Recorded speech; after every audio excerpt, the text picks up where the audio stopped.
Buenos días a todos. El día de hoy tenemos el seminario del doctor José Manuel Sánchez López y me voy a permitir compartirles una breve semblanza académica de él.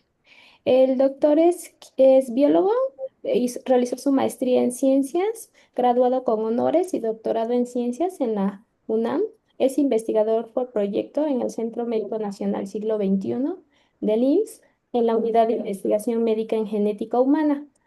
Ah, También está realizando una estancia postdoctoral en el Instituto de Farmacología y Biología Estructural en el Laboratorio de Arquitectura y Dinámica de Fagocitosis en Toulouse, Francia.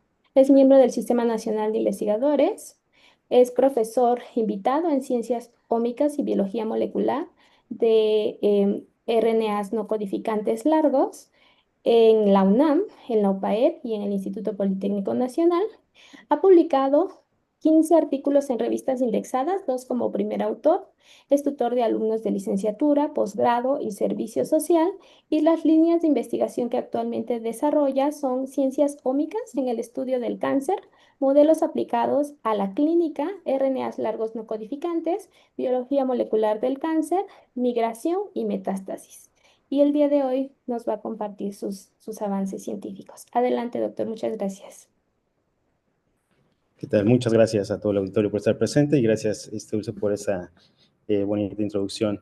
Bueno, el día de hoy les voy a platicar el título de mi presentación, el cual es Tecnologías ómicas y modelos celulares en el estudio del cáncer. Justamente para poder abordar estos temas, voy a platicarles un poquito acerca de la trayectoria que he cursado. Mi trayectoria se centra principalmente en el estudio del transcriptoma y la metástasis. Alrededor de esta trayectoria he desarrollado mis investigaciones en lo que es enfocados en cáncer, RNAs largos no codificantes, bioinformática y machine learning, y más recientemente en lo que es la migración. He cursado por diferentes institutos, mis estudios los realicé en la UNAM, obteniendo el grado de licenciatura, maestría y doctorado en ciencias biológicas, y también dentro de mis posgrados realicé mis investigaciones en el INMEGEN, en los laboratorios de epigenética y genómica funcional del cáncer, de lo cual les hablaré un poquito más adelante. También, continuando justamente, como bien lo mencionaban, en mis competencias, tuve la oportunidad de trabajar como un investigador por proyecto dentro de la Unidad de Investigación Médica en Genética Humana, en Centro Médico Siglo XXI, donde también realizamos diferentes investigaciones, sobre todo enfocadas a la bioinformática y RNAs largos no codificantes, y actualmente justamente donde me encuentro, que es el Instituto de Farmacología y Biología Estructural, IPBES por sus siglas en francés, del Centro Nacional de la Investigación Científica, CNRS también por sus siglas en francés, en el Laboratorio de Dinámica y Arquitectura de los Fagocitos, haciendo mis investigaciones postdoctorales, de las cuales me enfocaré un poquito más y les hablaré un poco más adelante. Como les mencionaba, les hablaré aquí un poco más acerca de lo que es mi investigación en mi posgrado. Justamente lo realicé en el Laboratorio de Epigenética y Genómica Funcional del Cáncer. Este laboratorio tuve el gusto de participar con el doctor Jorge Meléndez Sacla, actual director del Instituto Nacional de Medicina Genómica, con la doctora Vilma Maldonado, que es la líder del Laboratorio de Epigenética, y con la doctora Flora Lizárraga, quien también es la asociada del Laboratorio de Epigenética y quien fungió realmente como mi tutora. Tuve la oportunidad de publicar los artículos como primer autor durante mi estancia en mi doctorado. Participé en 5 artículos como coautor y mantengo una estrecha relación también en colaboración con este grupo de investigación, sobre todo en ciencias ómicas, lo cual ahorita mantenemos también la posibilidad de publicar 2 artículos, esperamos a finales de este año. ¿Por qué me gustó este laboratorio? Bueno, realmente a mí desde mi licenciatura me enfoqué en el estudio de la genética. Me llamó mucho la atención cómo es que nuestro genoma es capaz de regular diferentes procesos celulares, pero más aún me llamó la atención cómo podría ser aplicado al estudio de diferentes enfermedades como es el cáncer. Fue ahí que cuando brinqué hacia el posgrado, este, me interesó un laboratorio con campos de estudio en los que estuviéramos enfocados en esto, y justamente fue que en el laboratorio de epigenética, en donde tienen campos de estudio que es la búsqueda de biomarcadores en cáncer de mama, el análisis transcriptómico en diferentes modelos de esta enfermedad, RNAs largos no codificantes y su participación en el cáncer, así como biología en general del cáncer, fue que me interesó justamente integrarme a sus líneas de investigación. En este caso, el proyecto que nosotros desarrollamos aquí está enfocado en una primera etapa, es decir, el estudio de un proceso celular o de la célula hacia el transcriptoma, cómo el transcriptoma nos puede dar a conocer mejor los procesos que están ocurriendo dentro de una célula. ¿En qué se basó mi investigación aquí? Bueno, rápidamente nosotros estudiamos un modelo celular, en este caso, que es conocido como MSF7, es una línea celular de cáncer de mama de tipo luminal. Esta línea celular puede ser crecida de dos maneras, en monocapa, o en una que es en 2D, o en una forma en 3D que es conocida también como esferoide. Las diferencias entre estos dos crecimientos es que la monocapa no tiene un microambiente que se genere por el propio crecimiento. Sin embargo, el esferoide a nivel general es un modelo que nos permite justamente mimetizar, mejor dicho, lo que son los primeros estadios de crecimiento de un tumor, generando diferentes gradientes, lo que genera un microambiente interno. Y se sabe también que cuando estas mismas células MSF7 se disgregan del esferoide, presentan una mayor actividad proliferativa, un metabolismo elevado y también tienen capacidad de resistir a fármacos. Entonces, la pregunta que nos hicimos en aquel entonces, hace ya 10 años, fue, ¿cuál es la diferencia transcripcional que puede existir en las células esferoidales versus las células que crecen en 2D y que podrían estar participando en los procesos que se regulan? Pero más importante fue si nosotros podíamos encontrar también alteraciones transcripcionales dirigidas hacia los RNAs largos no codificantes y que estos se pudieran relacionar justamente a los procesos que se alteran en el esferoide. ¿Por qué nos enfocamos en los RNAs largos no codificantes? Hace 10 años justamente la investigación de estos RNAs estaba llegando a una parte epítope en donde se estaban empezando a conocer.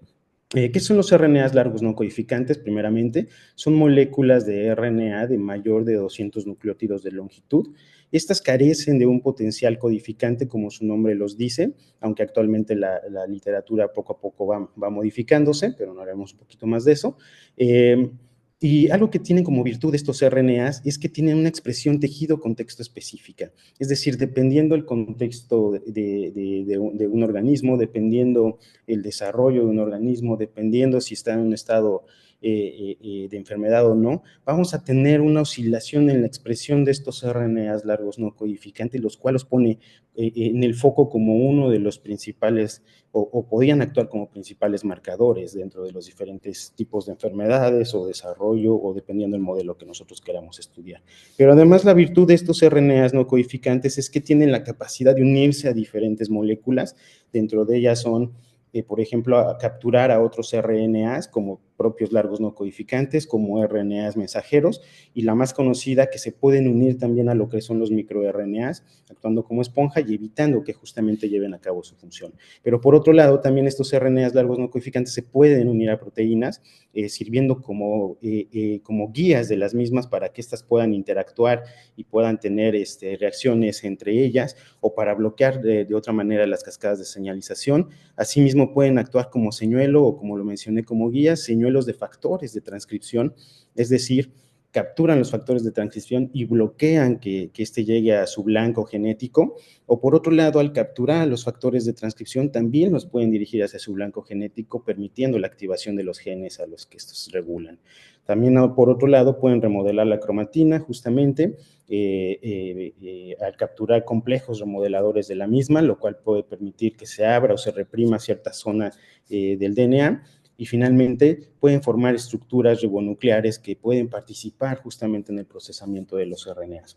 Entonces, no solamente tienen una expresión tejido específica, sino que también tienen múltiples funcionalidades dependiendo del contexto. De ahí fue que a nosotros nos llamó la atención justamente cuál serían estos cambios en el transcriptoma del esferoide y si es que estos existían. Y bueno, recordaremos entonces que lo que estábamos buscando es si aquellas células que crecen en esferoide y que se sabe que presentan un fenotipo un poco más agresivo, podrían estar relacionadas con algún cambio transcripcional, en especial los largos no codificantes. Y uno de los procesos que nos interesó estudiar principalmente fue la migración. Entonces, observamos justamente que las células que crecen en esferoide presentan mayor migración en comparación con las células que crecen en monocapa. Esto fue un resultado entonces que nos confirmó que el esferoide genera un ambiente que permite un fenotipo más agresivo en la línea celular MSF7, pero este cambio no solamente viene solo, justamente viene con un cambio del transcriptoma. En este caso aquí les muestro el top de los RNAs largos no codificantes más desregulados en el esferoide. Y de manera interesante, el RNA que más se desregula cuando las células crecen de manera esferoidal fue uno que conoceremos ahora como LIN0052. Muy bien. Entonces, como fue el RNA que más se desreguló, nosotros suponemos que al ser inhibido en el esferoide y este está relacionado con un fenotipo más agresivo, la pregunta fue si mimetizamos eso en la monocapa, ¿podríamos observar también ese mismo fenotipo más agresivo? Y bueno, justamente diseñamos a través de dos short hairpins RNAs, denominados como A y B, inhibimos la expresión del LIN052 en la monocapa y posteriormente probamos sus actividades migradoras, así como de entre algunas otras. Bueno, primeramente, como bien lo mencioné, fue establecer un modelo estable de la inhibición del LIN0052, como aquí se los puedo mostrar, con dos short hairpins A y B contra un short hairpin control. Una vez que nosotros obtuvimos justamente este modelo de inhibición, probamos sus actividades migradoras in vitro, y bueno, de manera interesante observamos que justamente las células inhibidas de este RNA tienen mayor capacidad de migrar de manera in vitro. Otra de las capacidades que medimos, sabemos que la migración puede estar ligada a la degradación de la matriz, por lo cual también medimos su actividad degradativa de gelatina verde fluorescente, y bueno, de manera interesante concuerda que justamente aquellas líneas que presentaban inhibición del LIN52 tenían mayor capacidad de degradación de la gelatina. Y para probar o corroborar estos datos, utilizamos un modelo in vivo, en este caso un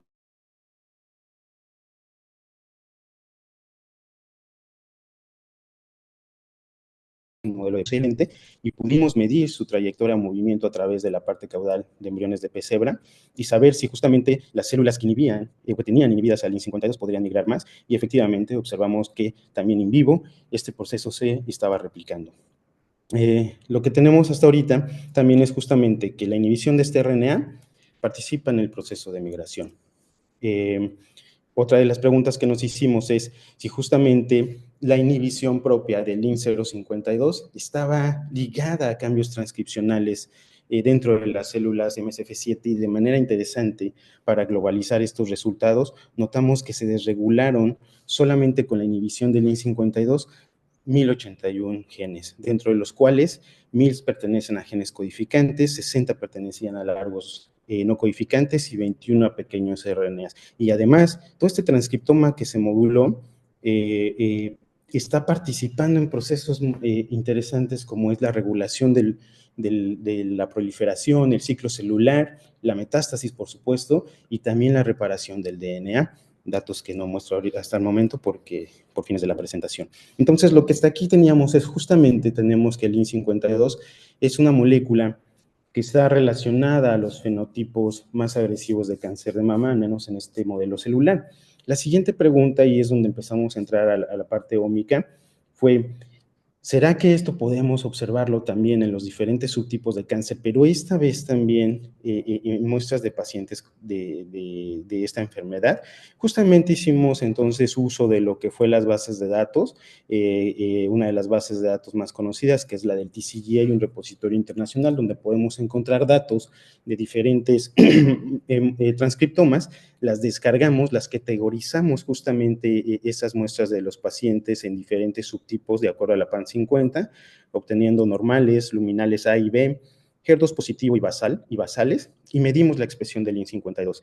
De manera interesante, el primer resultado que pudimos observar fue que todos los fenotipos tumorales presentan mayor expresión del LIN52 en comparaciones con los normales, pero aún más interesante, los luminales tienen una alta expresión de este RNA, a comparación de los subtipos HER2 positivo y basales. Estos últimos se ha reportado que justamente son fenotipos más agresivos de cáncer de mama y que presentan, dependiendo, mayor capacidad de migración, lo cual concordaba con lo que nosotros estábamos observando al inhibirlo en las células MSF7. Quisimos validar estos mismos resultados, pero esta vez en una corte interna de pacientes mexicanas. Hicimos lo mismo, subdividimos o categorizamos estas muestras en los diferentes subtipos de la PAM50, en normales, luminales, HER2 positivo y basales, y observamos un patrón muy similar a lo que encontramos en el repositorio internacional, en donde todas las muestras presentaban una mayor expresión del LIN52, siendo más significativa en los tipos luminales A, pero cuando estábamos hablando de lo que son los fenotipos más agresivos, pues vemos cómo hay una disminución de la expresión de este RNA, no coincidiendo nada más con el tipo luminal B. Por lo tanto, con estos resultados en este primer estudio que realicé durante mis estancias de maestría y doctorado, llegamos a las conclusiones que justamente existen patrones transcripcionales de los RNAs largos no codificantes que son propios del esferoide y un fenotipo más agresivo. Cuando se inhibe al LIN052, que el LIN052 está inhibido justamente en los fenotipos más agresivos de cáncer de mama y que la inhibición de este RNA en células luminales favorece la adquisición de un fenotipo más agresivo y que viene acompañado justamente de la modificación de genoma codificante y no codificante que regula diferentes procesos. Entonces, hasta aquí algo de lo que me interesaba dentro de mi investigación fue cómo podemos pasar del estudio de un modelo celular hacia el estudio del transcriptoma y cómo el transcriptoma nos puede dar respuestas. Mi siguiente parte dentro de mi formación como investigador fue si podemos nosotros aplicar justamente los estudios transcriptómicos o genómicos y esto nos pueden dar una respuesta, pero este caso llevándolo desde el análisis de datos hacia el modelo humano o hacia la clínica. Y fue ahí que entonces entró y me salió la oportunidad justamente de trabajar en el laboratorio del IMSS, de la Unidad de Investigación Médica en Genética Humana. En este laboratorio, el cual está liderado por la doctora Aide Rosas Vargas, colega y amiga con la que constantemente también comparto investigaciones actualmente incluso, tuve la oportunidad de ser parte de su laboratorio como un investigador contratado por proyecto temporal. Este proyecto fue financiado por el Instituto Nacional de Salud Pública y tuve la oportunidad de publicar 5 artículos como coautor, 3 artículos en los que seguimos trabajando. Tuve la oportunidad también de formar 2 alumnos de servicio social. Tengo la oportunidad también de trabajar en conjunto con ella en la formación de 2 alumnos de licenciatura y un alumno de doctorado, mismo que hasta la fecha están investigando todavía dentro del laboratorio y se mantienen activos para obtener sus grados. ¿Por qué me interesó su laboratorio de la doctora Aide? Pues justamente porque es un laboratorio que está dedicado al estudio genético de enfermedades de baja incidencia, búsqueda de variantes genéticas que impactan en la resistencia a tratamientos, así como estudios del transcriptoma en leucemias infantiles. Entonces, esto complementaba justamente mi curiosidad, es decir, del proceso celular obtuvimos datos transcriptómicos, ahora de esos datos transcriptómicos podremos nosotros aplicarlos a la clínica. Y dentro de los diferentes proyectos en los que participé con la doctora, solamente le mostraré algunos resultados de un par de ellos. La pregunta fue, o la curiosidad fue, ahora nos vamos del transcriptoma a la clínica, veamos qué es lo que podemos encontrar. ¿Será que el transcriptoma nos puede servir para aplicarlo a la clínica? Y justamente en uno de los proyectos en los que participé, en donde se estudiaron 22 pacientes con leucemia linfoide aguda infantil dentro del laboratorio, se les hizo un estudio transcriptómico a estos pacientes y a través del uso de Machine Learning, el cual estaba enfocado en el análisis del transcriptoma, nos dispusimos a ver si estos cambios transcripcionales nos permitían subclasificar a las muestras tratando de entender mucho mejor a nivel transcripcional esta enfermedad y justamente poder encontrar algunos otros blancos que pudieran funcionar como marcadores dentro de esta muestra. Y bueno, solo les muestro este primer resultado en donde efectivamente con el transcriptoma de los pacientes nosotros pudimos subclasificarlos en diferentes subtipos moleculares, 11 subtipos principalmente, siendo el hiperdiploide el más constante dentro de las muestras, lo cual coincide con la literatura. Entonces de aquí nos damos cuenta justamente cómo el transcriptoma nos puede ayudar también a la clasificación de las enfermedades y posteriormente poder ser utilizado para obtener nuevas dianas en el diagnóstico o posiblemente incluso terapéuticas. Por supuesto, se sigue analizando mucho más a fondo este transcriptoma. Otra de las preguntas, y este es uno de los proyectos que recientemente iniciamos en el laboratorio, fue pero dirigido hacia la leucemia mieloide aguda infantil, que es una de las más agresivas que se conoce. Nos preguntamos si justamente existirían patrones transcripcionales también dentro de los diferentes tipos de esta enfermedad y si estos pueden servir también para el diagnóstico y el tratamiento de la enfermedad. Como yo estoy enfocado justamente en los RNAs largos no codificantes, la firma que nosotros estamos buscando actualmente justamente está dirigida hacia los RNAs largos no codificantes. Y aquí hicimos uso justamente de las bases de datos que se encuentran en el TCGA de nuevo. Descargamos todos los transcriptomas que hay de infantes que han sido analizados a nivel internacional y los agrupamos de acuerdo a la FAF, o de acuerdo también a su edad, o de acuerdo también al tipo, si eran normal, primario, recurrente, y también al estatus del paciente, si había si había un deceso, si seguía vivo o si había desconocido, también de acuerdo a su sexo y demás, entre otras clasificaciones.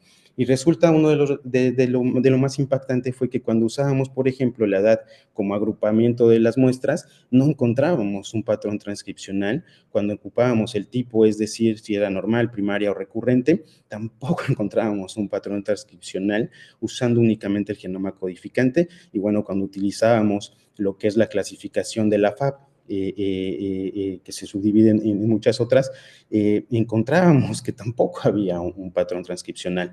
Fue así entonces que desarrollamos un machine learning similar a lo que ya existía para la LLA, pero en este caso incluyendo lo que son los RNAs largos no codificantes, un trabajo que sigue siendo llevado por mis alumnos de licenciatura, Melissa y Alex, y justamente utilizando el transcriptoma no codificante y codificante en conjunto, podemos encontrar que hay patrones transcripcionales dentro de las muestras de pacientes con LMA, lo cual pues resulta alentador porque justamente podemos ahora sumar a las clasificaciones al entendimiento de esta enfermedad y en este caso a la búsqueda de nuevos marcadores que permitan justamente el diagnóstico y el pronóstico de la misma, proyecto que continuamos ahorita avanzando y en el que hoy se encuentran validando ya estos RNAs largos no codificantes.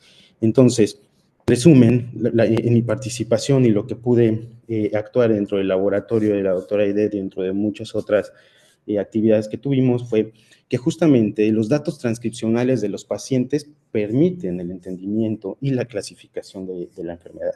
Y además con los análisis transcriptómicos y el desarrollo del Machine Learning, que actualmente es una de las herramientas más utilizadas a nivel mundial, se pueden identificar nuevos blancos para el diagnóstico y prognosis de la enfermedad. Entonces, si se dan cuenta ahorita la historia que les he venido manejando es, trabajamos con células, un proceso celular que nos interesaba, de un contexto celular, buscamos RNAs, transcriptoma, tenemos respuestas, ahora generamos a partir de esos datos respuestas transcripcionales, las movemos hacia lo que es la clínica y vemos si se pueden identificar nuevos blancos para poder apoyar justamente a lo que es el entendimiento de la enfermedad del cáncer, independientemente del tipo de cáncer del que estemos hablando o incluso del tipo de enfermedad de la que estemos hablando. El siguiente paso que me nació curiosidad es, ¿qué pasa si estudiamos entonces proceso celular y que venga, pero primeramente desde el transcriptoma de una propia célula hacia el proceso celular que nosotros estábamos investigando, para completar justamente los modelos con los que podemos nosotros analizar el genoma y el transcriptoma? Y bueno, fue así que avancé hacia la búsqueda de una estancia postdoctoral, en este caso me llamó la atención el laboratorio de dinámica y estructura de los fagocitos, que hasta el momento no sonaría muy genómico, pero les hablaré por qué es que me incluí en este proyecto. Justamente el laboratorio de dinámica y arquitectura de los fagocitos, en donde estoy realizando la investigación postdoctoral, la cual cabe señalar que es financiada por la SECTEI de la Ciudad de México, un instituto que me sigue financiando hasta ahorita. Este laboratorio es liderado por el doctor Renaud Poncliu, investigador principal, junto con la doctora Cristel Veroler, investigadora principal también. Este laboratorio se ubica, justamente para hablarles un poquito más, en Francia, al sur de Francia, pegado a la parte de España, muy, muy cercano de los Pirineos, una zona muy cálida en verano y muy fría en invierno, pero muy bonita, como podemos ver aquí. Es una ciudad que se conoce como la Ciudad Rosa por su arquitectura. Dentro de esta ciudad de Toulouse podemos encontrar el Instituto de Farmacología y Biología Estructural, el cual estoy mostrando en este momento. Y dentro del instituto, justamente el laboratorio del doctor Poncliu. En este laboratorio, a los 9 meses que me encuentro hasta ahorita, estamos ya en la preparación de un primer artículo como primer autor, el cual esperamos ya mandar el siguiente mes.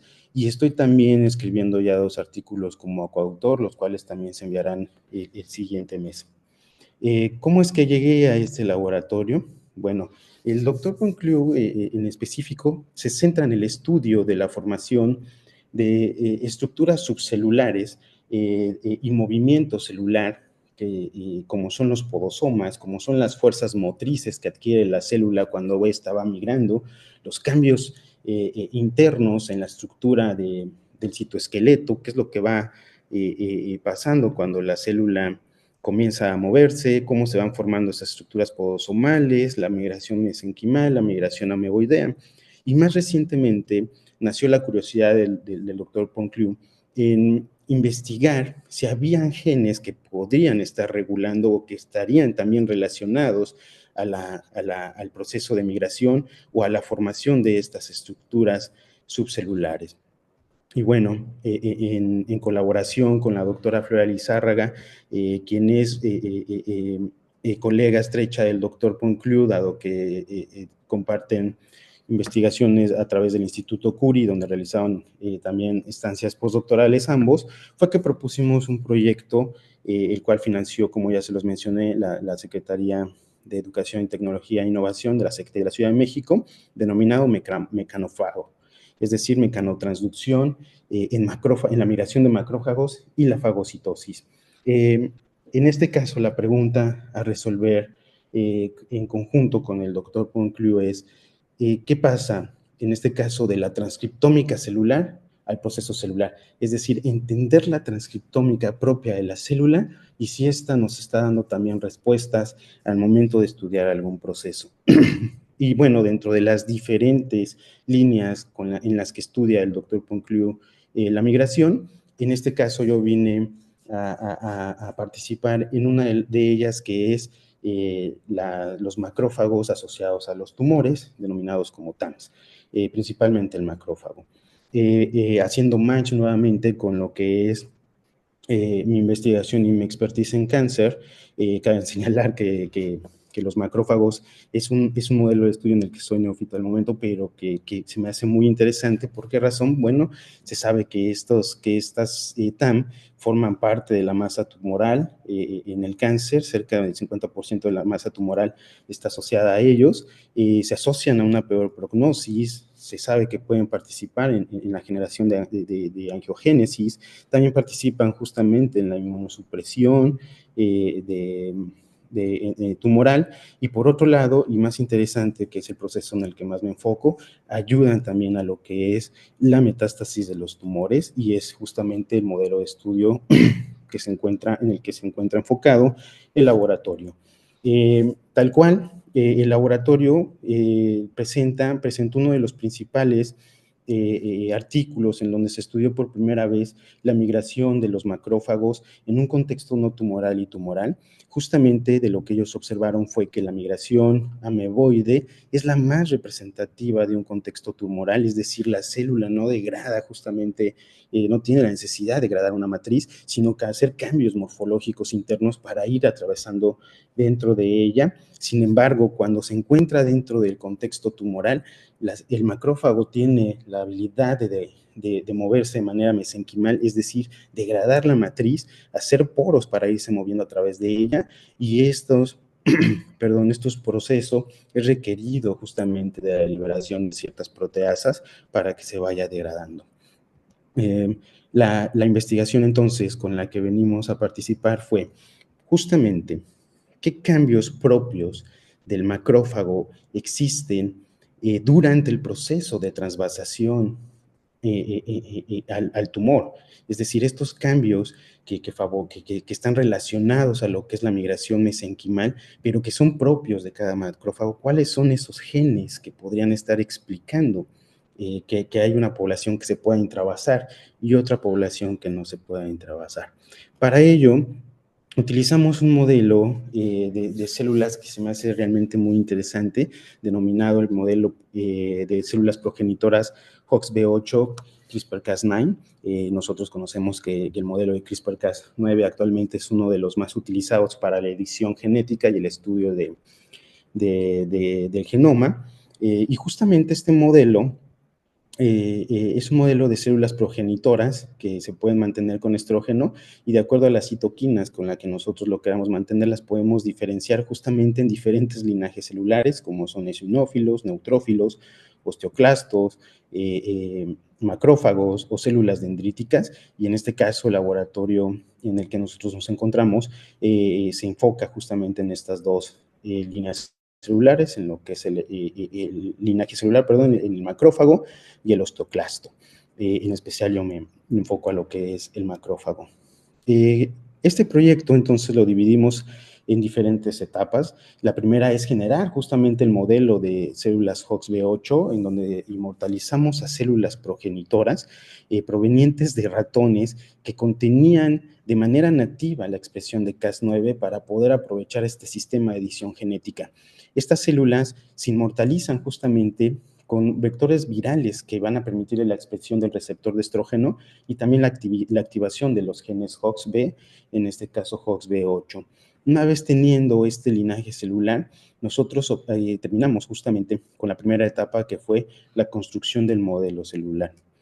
La segunda etapa fue, una vez para aprovechar justamente este modelo, una vez teniéndolo, era como ya expresan la maquinaria de CRISPR-Cas interna para la edición de genes, era generar bibliotecas de guías de RNA para que se pudieran editar o noquear diferentes genes. En este caso, se utilizó un pangenoma, el cual incluía cerca de 5,000 genes blancos codificantes distintos, y que podíamos editarlos o noquearlos directamente dentro de estas células al tener una presión justamente selectiva. ¿Y qué es lo que nos generó todo esto? Pues una población de diferentes células que cada una de ellas puede contener un gen en específico noqueado o alguna combinación de genes en específicos noqueados. Y entonces tenemos una célula progenitora que ya tiene cambios transcripcionales propios que podemos posteriormente analizar en algún proceso celular que nos interese estudiar. En este caso, en esta etapa, nosotros podemos llamar que ya tenemos nuestra biblioteca de CRISPR-Cas, de células que tienen editados un gen por gen o una combinación de ellos. Y bueno, en la tercera etapa justamente es pues probar algún proceso en el que nosotros nos estemos interesados, y en este caso fue la migración mesenquimal. Entonces, lo que utilizamos fue sembrar estas células en un contexto de in vitro de matrigel, que es donde podemos estudiar la migración mesenquimal, y obtuvimos dos linajes celulares. Uno, que son células que no pudieron migrar, y otro de son células que efectivamente pudieron migrar. Y aquí entonces viene lo interesante. Como nosotros ya tenemos previo a este contexto el knockout de los genes, nosotros podemos saber justamente cuáles son esos genes que están regulando no solamente el proceso de la migración, sino aquellos que están bloqueando ese mismo proceso. Y actualmente es donde nosotros estamos participando, investigando justamente cuáles fueron esos genes que bloquearon que las células no pudieran migrar de manera mesenquimal. Y bueno, ¿cómo se identifican estos genes? Porque hasta ahorita todo es in vitro, pues justamente con la secuenciación masiva de estas mismas células en este contexto y análisis bioinformáticos, que es justamente donde el doctor Poncliu requirió de mi expertise para analizar este transcriptoma de las células provenientes de este pangenoma de CRISPR-Cas y poder nosotros identificar aquellos blancos que fueron eliminados previamente a ser, en las células progenitoras y que evitaron justamente al ser diferenciadas como macrófagos migrar o no migrar. Y aquí les voy a hablar uno de los blancos justamente que encontramos, que es la molécula STK4. Dentro de una lista muy grande, esta fue una de las moléculas que se encontró que se noqueó dentro de la población de células que no pudieron migrar. Y de manera general, STK4, que es una quinasa, se sabe que tiene dos vías de acción, una canónica y una no canónica. De la parte no canónica, que es la que se ha estudiado más en lo que son las células T, esta es activada por diferentes interleucinas, generando una cascada de fosforilaciones que impactan sobre diferentes moléculas, como es la DOC8, RAC, y posteriormente finalizando en lo que son moléculas STAT, que regulan justamente diferentes procesos celulares. Dentro de ellos también puede regular lo que es la migración. Y la canónica, que es la que más se ha estudiado justamente en macrófagos en el contexto de infección principalmente. Y se sabe que cuando se estimula con LPS o lipopolisacáridos, ASTK4, esta molécula tiene la capacidad de regular diferentes complejos, impactando sobre una molécula, un factor transcripcional que se conoce como YAP, el cual puede, que dependiendo si está en un estado fosforilado o no fosforilado, puede ser o no activado y también dependiendo del contexto. Entonces, lo primero que nosotros nos pusimos a hacer es, pues si ya vimos que este STK4 está inhibido en las poblaciones que no pudieron migrar, nosotros tenemos que replicar ese mismo proceso, pero solamente teniendo a STK4 noqueado, no a nivel poblacional de muchos noqueados. Entonces lo que hicimos, utilizando el mismo modelo de Hox B8, el cual tiene como primera característica poder editar genes porque ya contiene la maquinaria, como se los mencioné, pues fue diseñar guías específicamente para STK4 y noquear la expresión de esta proteína. Como lo podemos ver en células progenitoras, justamente tuvimos éxito al noquear solamente a STK4. Cuando las diferenciamos en macrófagos, también podemos observar que se mantiene este noqueo de STK4. Entonces, una vez que nosotros tenemos nuestro modelo celular, lo primero que nos dispusimos a ver fue si tenían un impacto sobre lo que es el movimiento aleatorio o en 2D.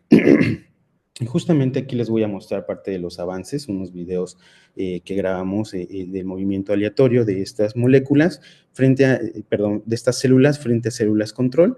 Lo que pudimos observar en un primer análisis es que no hay una diferencia entre el movimiento aleatorio de las células que fueron noqueadas en STK4 y tampoco su velocidad de movimiento. Esto que estamos viendo aquí en colores es otra manera en la que aplicamos el Machine Learning para poder nosotros también segmentar el cuerpo de las células, identificar el cuerpo de las células y poder seguir su trayectoria para posteriormente medirlo, sus capacidades de movimiento como se los había mostrado. Pero que sí pudimos notar a simple vista, pues fue justamente, y lo que les quiero marcar con el recuadro blanco, y no sé si me favorezca mucho el video, es que las células que presentan noqueado a STK4 tienen una característica de hacer protusiones de manera muy larga y de manera espacio-temporal mucho más largas en comparación con las células control. Es decir, se extienden y dura mucho tiempo esta extensión de la célula que puede incluso terminarla por llevar a la muerte o por dividirse o por romperse. De tal manera que para poder saber si esta observación tenía algún impacto realmente dentro de la célula, midimos primeramente si eran más largas o tenían una mayor área y justamente las células que tienen inhibido a STK4 presentan un diámetro mucho más grande que las células control, así como un área mucho más grande en comparación con las células control.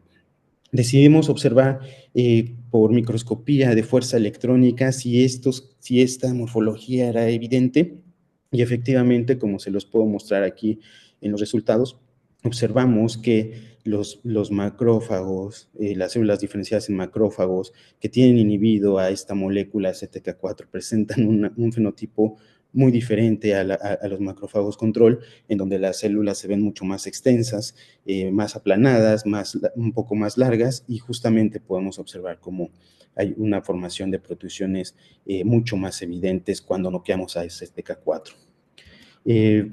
Finalmente, otra de las procesos que justamente nos hacía falta investigar era el propio que es la investigación en la migración mesenquimal, que era uno de los objetos, que es el principal objeto de estudio también de este laboratorio. Entonces, una vez teniendo que hay un impacto en la morfología, pero no así en el movimiento, nos dispusimos a ver si justamente había un impacto sobre la migración mesenquimal. Pues, replicamos nuestro modelo de estudio con Matrigel, y justamente sembramos lo que son células que son noqueadas de STK4, perdón, y medimos su capacidad de migración. Una vez que medimos, tomamos diferentes cortes dentro de la Matrigel para saber la cantidad de células que habían podido atravesarla y poder con eso medir justamente si tenían mayor capacidad de migración o no. Esto lo hicimos durante 24 horas, tomamos diferentes cortes de la Matrigel durante 24 horas, diferentes fotos fueron tomadas y se fueron analizando cada Z corte uno por uno para saber la cantidad de células.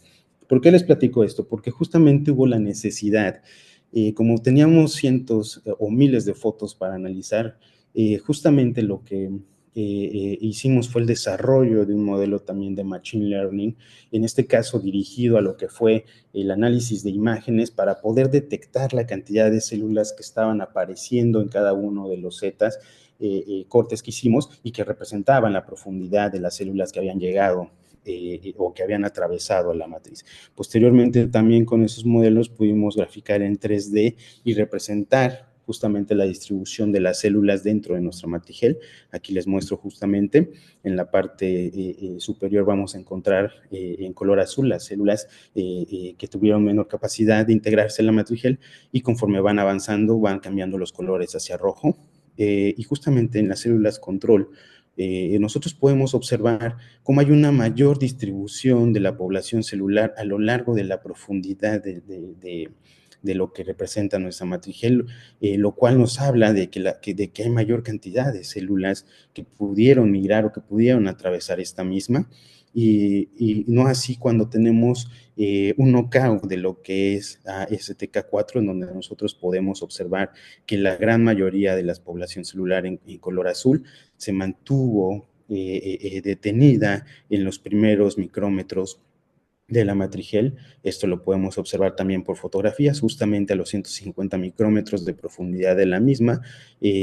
Observamos cómo hay mayor cantidad de células, aquí marcadas por una fecha blanca, en las condiciones control, y no así cuando tenemos las células que fueron noqueadas de STK4. Si nos profundizamos un poquito más dentro de la Matrigel, podemos observar el mismo fenómeno. A 250 micrómetros hay mayor cantidad de células presentes en la condición control que en la condición knockout.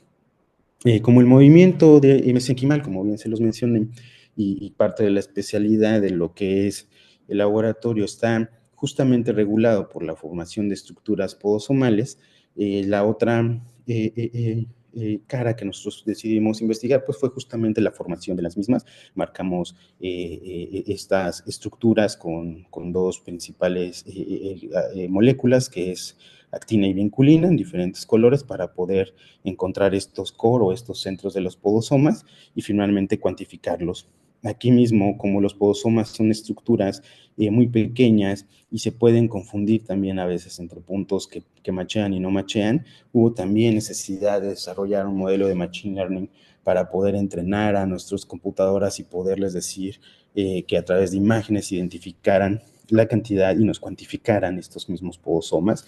Y justamente, de manera interesante, observamos que aunque la migración mesenquimal se ve afectada, no está relacionada a la formación de podosomas, los cuales nos abren muchas otras hipótesis para poder estudiar cuál sería entonces lo que realmente está noqueándose cuando este K4 se elimina. Y bueno, el siguiente paso es no solamente dejarlo en un modelo celular de ratón. Cabe mencionar que este modelo es de ratón, como lo hemos dicho. Ahora es corroborarlo justamente en un modelo humano.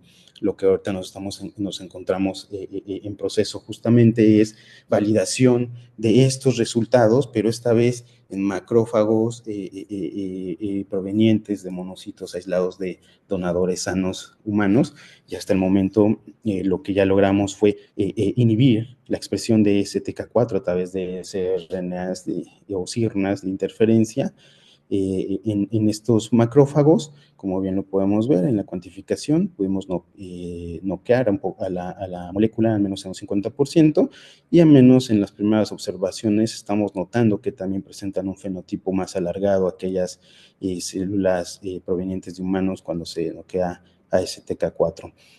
Resultados que hasta el momento continuamos, por supuesto, validando y de los cuales pues, me hubiera encantado poder platicarles más, pero estamos todavía en este proceso de investigación. Finalmente, como vimos que los resultados que estábamos viendo no estaban ligados a la formación de podosomas, aquí entonces vuelve a entrar mi curiosidad en el análisis de las ómicas y las transcriptómicas que pudiéramos tener presentes, existentes, y entonces me di a la tarea de buscar justamente si se había estudiado a este TK4 en el mismo modelo de lo que es el ratón, aunque fuera en otro contexto. Lo que necesitábamos nosotros es aquellos ratones o aquellas células provenientes de ratón que estuvieran noqueado a ese TK4 para poder analizar su transcriptoma y nosotros también a su vez poder tener una posible respuesta. Y de manera interesante encontramos al menos un par de artículos donde se ha estudiado justamente la inhibición de esta molécula en el modelo de ratón. Este es uno de los análisis que les presento, de uno de ellos, y justamente analizando, haciendo estos modelos de redes neuronales, pudimos observar que el transcriptoma que regula la inhibición de STK4 está relacionado de manera interesante a procesos de cáncer, a vías que controlan justamente parte también de la migración, pero más importante, tiene regulados algunas moléculas como son las metaloproteasas, lo cual entonces nos da un campo nuevo para poder explicar si estas metaloproteasas son las que justamente están, su inhibición está evitando la migración mesenquimal. Y por otro lado, también observamos que tienen inhibición de ciertos receptores que favorecen la quimiotaxis, lo cual también podría estar explicando el por qué las células no tienen tanta capacidad, perdón, de moverse a través de lo que es la matrigel. Bueno, con estos análisis podemos encontrar diferentes conclusiones. Las más resaltantes que les quiero dar hasta ahorita es que STK4 justamente tiene un impacto sobre la morfología de los celular de los macrófagos, como lo pudimos observar, regulan la migración mesenquimal en matrigel sin mostrar modificaciones en el movimiento aleatorio ni en la formación de podosomas, y además que STK4 regula el transcriptoma, el cual se relaciona a procesos tumorales o infección y quimiotaxis, de acuerdo con nuestro análisis bioinformático, por supuesto, proveniente también de las bases de datos. Bueno, entonces, globalizando justamente todas estas investigaciones a las que me he estado enfocando en el estudio del cáncer y la transcriptómica, tenemos nosotros muchas ventajas. La genómica y la migración del cáncer pueden ser estudiadas con estos modelos celulares, como son el HOXB8, el cual es un modelo celular que es el que vine a aprender justamente y el que vine a estudiar y que me encantaría poder llevarme también a México. Con otros modelos celulares que son también de cáncer, en este caso humanos, o modelos celulares también de ratón.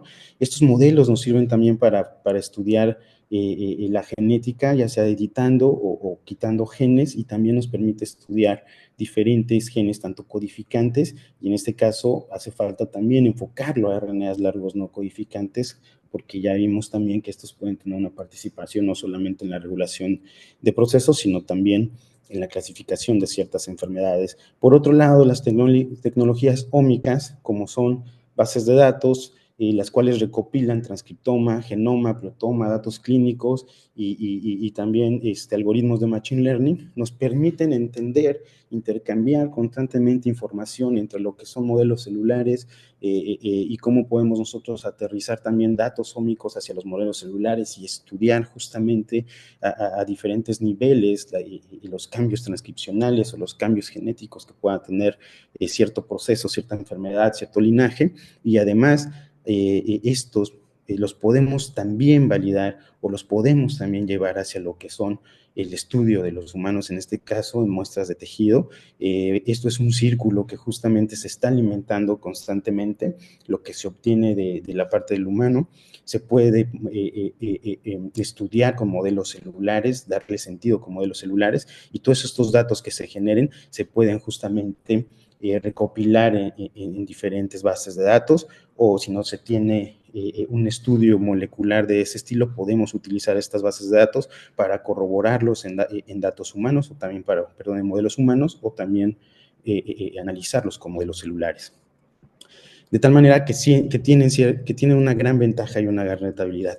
Por la parte de las ómicas, estos datos son gratuitos, están disponibles en diferentes repositorios, son internacionales, la gran mayoría de ellos son de libre acceso, son integrativos al tener datos de proteoma, de transcriptoma, de genoma, de datos clínicos, y nos permiten hacer un análisis más robusto de todos ellos. Y bueno, lo único que requieren justamente son de recursos computacionales. Por otro lado, los modelos celulares tienen la facilidad de ser manipulables, podemos adaptarlos a diferentes medios, podemos adaptarlos a diferentes contextos y podemos obtener diferentes resultados, no solamente transcriptónicos, sino también de procesos. Podemos tener múltiples linajes, como ya lo vimos, en este caso como es el modelo de estudio que les platiqué al final, el cual tiene la virtud de diferenciarse en múltiples linajes celulares, y podemos estudiar no solamente lo que es el concepto de migración mesenquimal, sino también se puede estudiar lo que es otros procesos como es la proliferación, como es reparación, como es autofagia, como son otros tipos de procesos, respuestas inmunes, etcétera. Que tienen también es que comparten material de cultivo en común, son de aceptación internacional, la gran mayoría de los artículos con los que se publica se validan muchos resultados en modelos celulares, o se traslapan resultados hacia otros lados a partir de células, y bueno, como lo mencioné, también se pueden estudiar diferentes procesos y genes, tanto codificantes como no codificantes. Y finalmente el uso de tejidos humanos o de muestras de pacientes, en este caso de cáncer, pues primeramente podemos validar los resultados que obtenemos de las ómicas y los modelos celulares, nos permite generar nuevos datos mismos que también se pueden validar con modelos celulares y aportar hacia lo que son las bases de datos, y bueno, también nos permite integrar datos clínicos que posteriormente con modelos como Machine Learning se pueden analizar.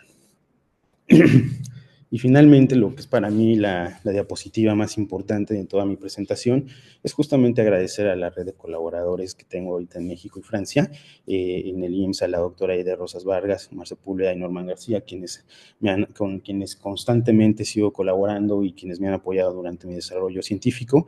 En el IMEGEN a la doctora Flora Lizárraga, Vilma Maldonado, a la doctora Cecilia Suárez, al doctor Jorge Meléndez y el maestro en ciencias Benjamín Bustamante, quienes han sido también parte de mi carrera profesional y con los que hemos desarrollado muchos protocolos y continuamos también desarrollando protocolos para para establecer diferentes líneas científicas, al doctor Felipe Vaca de la UNAM, quien también recientemente estoy trabajando con él en el estudio de cáncer de mama, a la doctora Elizabeth Bautista de la Universidad Autónoma de Tlaxcala, con quien tengo un financiamiento en conjunto de Ciencia de Fronteras de CITID, en el que estamos investigando justamente también microRNAs en el contexto del cáncer, al doctor Ana Carrasco, con quien me invita a participar como profesor constantemente en la UAP y con quien estamos también abriendo líneas de colaboración, y a mis alumnos, justamente de quienes les hablé un poquito, a Melissa Castillo, Alejandro García y Kevin, quienes confían en los proyectos que estamos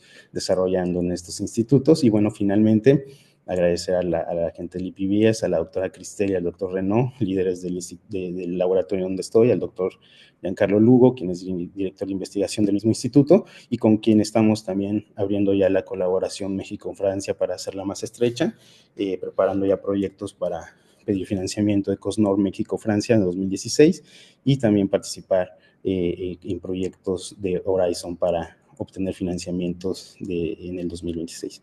Les agradezco mucho, estaré muy feliz de contestar sus preguntas. Gracias por su atención.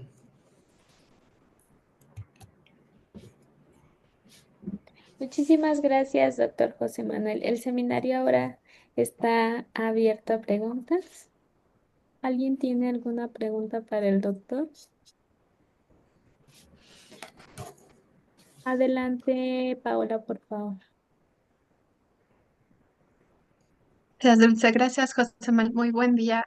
Gracias por tu presentación. Yo tengo dos preguntas. Una es sobre tu último trabajo de los macrófagos. Eh, Sí. Me queda la duda si existen ya terapias enfocadas a inhibir por completo la migración de los macrófagos. No sé qué tan tóxico puede ser esto para el sistema inmune y también sé que hay diferentes tipos de macrófagos, M1, M2 y todos los intermedios. No sé qué tan funcional sea inhibir la migración por completo de ellos. No sé qué me puedas decir al respecto. Sí, justamente. Hay terapias que se están enfocados en evitar la migración, más bien la intervaciación justamente de estos macrófagos, y son terapias complementarias justamente a lo que se conoce del cáncer. Eh, ¿Qué tan tóxicas puedan ser? Realmente desconozco el dato aún. Sin embargo, sí se han mostrado cierta efectividad, es decir, el reducir la población de macrófagos, sobre todo aquellos que favorecen el desarrollo de cáncer, del tumor, perdón, evita que continúe el avance de la enfermedad. Sin embargo, aquí el estudio que fue más enfocado, que fue la migración, se puede dirigir hacia observar justamente estos procesos, probar diferentes fármacos que pudieran impactar en ello y medir justamente la toxicidad, pero yo imagino que deben existir también ya más datos acerca de este punto. ¿Tendrás algún ejemplo de estas terapias que mencionan? Porque las desconozco por completo. Son inmunoterapias, desconozco el nombre de alguno de estos agentes que utilizan para bloquearlos, no me lo sé de memoria, una disculpa, pero sé que están justamente relacionados al bloqueo de la migración a la internalización de estos macrófagos. Ok, gracias. Y mi segunda pregunta es con respecto a tu trabajo en leucemia, donde nos mostraste una clasificación basada en RNAs largos no codificantes. ¿Cómo se compara esta clasificación de RNAs con la que se usa normalmente de RNAs mensajeros? ¿Se encuentran los mismos subtipos o pueden encontrar algunos diferentes? En el caso de la leucemia mieloide, aún no existe como se han encontrado subtipos a través de RNAs codificantes, pero no hay un establecimiento aún de una subclasificación que solo considere el transcriptoma. Lo que usamos aquí, el transcriptoma, es más que nada como entender si estos cambios transcripcionales nos podían subagrupar a las muestras, dado que las clasificaciones que ya existen a nivel transcripcional no tenían ningún sentido. Entonces, utilizando los RNAs largos no codificantes y utilizando justamente su capacidad de ser tejido específica, contexto específica, fue que encontramos patrones. Estos RNAs justamente lo que queremos hacer es aportar nuevos blancos, aportar nuevas moléculas que sumen a las clasificaciones que ya existen para poder hacer una subdivisión mucho más efectiva de las muestras en el caso de la LMA. Entonces, ¿sí existe o no existe una clasificación basada en transcriptómica? No, No, no entendí eso. Ah, es que no, dijiste no. basado en la que daba una mejor clasificación comparada Queda un con las de transcriptómica existentes. Ya no entendí entonces. No. Más bien lo que me refería es que hay diferentes clasificaciones. La que utilicé en este caso fue la FAB, que esa no está basada en transcriptómica, está basada más que nada en histología, en datos clínicos, en que es también algunos cambios cromosomales dentro de la muestra, pero no directamente en transcriptómica, y algunos blancos moleculares, por supuesto. La idea de esto es utilizar la transcriptómica como una herramienta para encontrar blancos que sumen justamente a estas clasificaciones y que nos permitan tener un mejor agrupamiento de las muestras.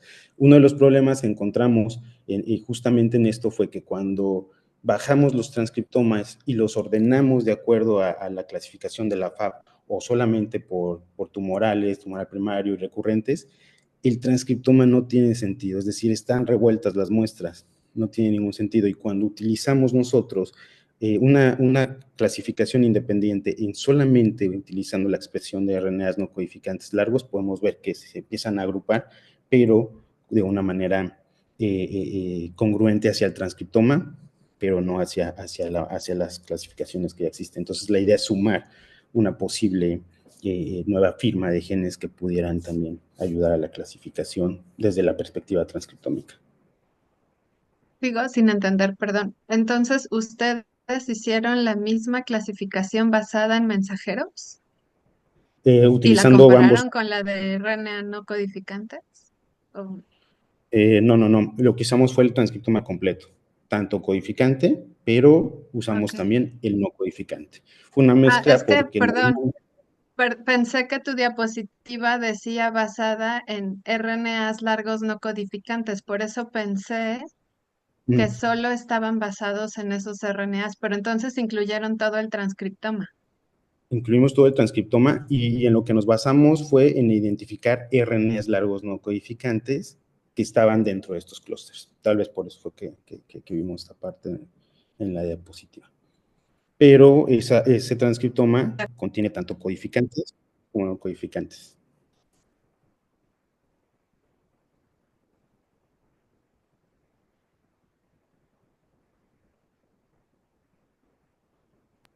De acuerdo, creo que ya nos escuchó. Muchas gracias. No, gracias a usted por sus preguntas, doctora. Muchas gracias, Paula. ¿Hay alguna otra pregunta para el doctor José Manuel? Dulce, si puedo hacer una pregunta, es que Adelante, doctora, por favor. no pude alzar la mano. Adelante. Gracias. Eh, hola, doctor. La doctora. Pues muy interesante su plática, la verdad, muy pues prometedora, ¿no? En el campo de este proceso de invasión de células cancerosas. Tengo algunas preguntas como a veces de mucha ignorancia, pero me gustaría saber su opinión. ¿Consideras que tendría el mismo comportamiento que tuviste con estas células que estudiaste, otro tipo de células migratorias como osteoclastos?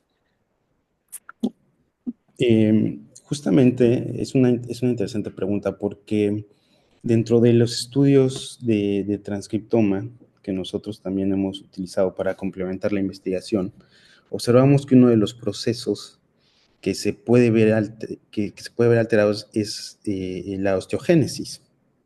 Entonces, a través de esta molécula de CTK4. Y es una de las preguntas que el laboratorio actualmente está abordando en este momento, dado que por un lado tenemos que se afecta la migración en estas en células macrófagas, pero también observamos a nivel transcripcional que puede estar alterándose lo que es la osteogénesis. Entonces, podríamos esperar si el mismo resultado, esto sí no se lo podría afirmar, pero podríamos esperar que impacta justamente en estas células. Um, ¿qué cambios morfológicos o moleculares podrían encontrar eh, en adhesiones focales y en los podosomas tras el silenciamiento de esta proteína CTK4, tanto en las líneas celulares cancerosas, bueno, principalmente en la que ustedes están estudiando? Sí, lo que se ha observado, y no solamente en nuestro estudio, sino en otros estudios en los que se han notado STK4 a nivel de células T, la morfología es más alargada. Las células tienden a hacer puentes entre ellas, lo que les impide, puentes membranales, lo que les impide también separarse, hacen entrecruzamientos constantemente, forman protusiones y al nivel, cuando las ponemos a migrar, estas células tienden a no resistir ciertas presiones de confinamiento. Entonces, es decir, tienen una reacción muy sensible y eventualmente llevan a la muerte. Y de manera interesante en la clínica se ha observado justamente que pacientes que tienen deficiencia en esta molécula presentan linfopenia. Entonces, es una molécula que sin duda alguna tiene relevancia no solamente en la morfología, no solamente en el proceso, sino incluso en la muerte celular. En la formación de podosomas nosotros no observamos un cambio evidente y los colegas con quienes trabajamos en Canadá tampoco han observado cambios evidentes. Lo que sí tenemos que estudiar y que estamos analizando es si estos podosomas tienen o no mayor capacidad de degradación, que ahí podríamos nosotros saber si su funcionalidad justamente está siendo afectada, que parece ser que por ahí es la respuesta, dado los análisis transcripcionales. Claro. ¿Y tienen planeado estudiar una correlación entre los niveles de CTK4 y la expresión de marcadores de invadopodio, por ejemplo, cortactina? Al momento, y es una igual de las preguntas que queremos comenzar a resolver, justamente ahora es ver si la capacidad de formar estos podios se está viendo afectada también, porque hasta ahorita tenemos solamente lo que es la migración mesenquimal y lo que es la formación de los podosomas, pero sí se pretende también llevar hacia ese lado la investigación. Por supuesto, se requería de más tiempo para eso. Y además, con nuestros colegas, lo que sí ya se está midiendo, y espero yo tener pronto los resultados, es si esta inhibición por sí sola evita justamente que la célula invada también a lo que es el tumor, esto haciéndolo en vivo, en modelos in vivo. Entonces ya Claro. lo que sí se está viendo es esa parte. Son resultados que aún no tenemos, pero evidentemente tiene que ir dirigida la investigación hacia ese lado. Claro, sí, hay mucho que Ujú. investigar. Pues muchas gracias y un gusto. ¿Y en qué tiempo estaría regresando a México? ¿Está en sus planes Sí, regresar o no? por supuesto, mi plan es regresar a México, no solamente con las manos vacías, tengo el apoyo aquí también de mis colegas, queremos montar también las líneas que tenemos de este lado allá en México, porque ahí queremos establecer una relación estrecha entre ambos laboratorios, y no solo con el laboratorio, sino con el instituto. Yo estoy a disposición de regresar pronto a México en este año. Ya que envié mi artículo, ya podríamos estar justamente regresando a México, sí, o lo antes posible. Se extraña la raíz. Pues muchas felicidades y gracias. Gracias, Dulce, sería todo. Muchas gracias, doctor. Muchísimas gracias. ¿Hay alguna otra pregunta para el doctor José Manuel? Bueno, me parece que no veo manitas levantadas. En ese caso, pues le agradecemos muchísimo, doctor José Manuel, felicidades, ay, perdón, felicidades por sus resultados tan interesantes y bueno, más que bienvenido de regreso a nuestro país. Muchas gracias, encantado de conocerlos a todos, por su atención también amable y pues por la presentación dulce y por supuesto ya estaremos pronto viéndonos por allá. Claro que sí, en breve le haremos llegar su constancia de participación. Muchísimas gracias a todos Muchas por gracias. su presencia y excelente día para todos. Excelente día, hasta luego.